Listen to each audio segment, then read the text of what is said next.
కాకినాడ నగర ప్రజలు తమ డివిజన్లలో నెలకొన్న పారిశుద్ధ్య సమస్యలను పురమిత్ర యాప్ ద్వారా కూడా ఫిర్యాదు చేయవచ్చునని అదనపు కమిషనర్ కేటీ సుధాకర్ తెలిపారు. శనివారం ఉదయం ఆయన కాకినాడ నగరంలోని 1వ డివిజన్లో జరుగుతున్న పారిశుద్ధ్య నిర్వహణ పనులను పరిశీలించారు. ఈ సందర్భంగా శ్రీ దుర్గా విద్యుత్ నగర్ ప్రాంతానికి చెందిన ఆర్జీ రావు పురమిత్ర యాప్లో కాలువలు శుభ్రం చేయడం లేదంటూ ఫిర్యాదు చేశారు.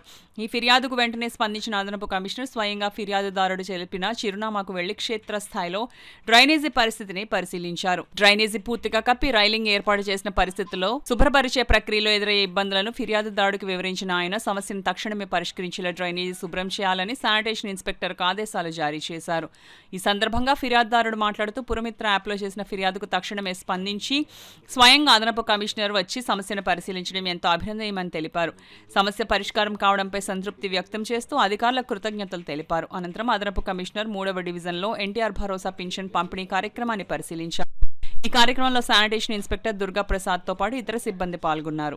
దుర్గా బిజినెస్ రావణపేటలో డ్రైనేజ్ ట్యాంక్ అయిపోయింది కంప్లీట్ ఇచ్చాను. దానికి రెసిడెంట్ కమిషనర్గా రెస్పాండ్ అయ్యి సానుకూలంగా స్పందించి కంప్లీట్ అనేది క్లోజ్ చేయడానికి చాలా విధంగా పాల్పడ్డాను.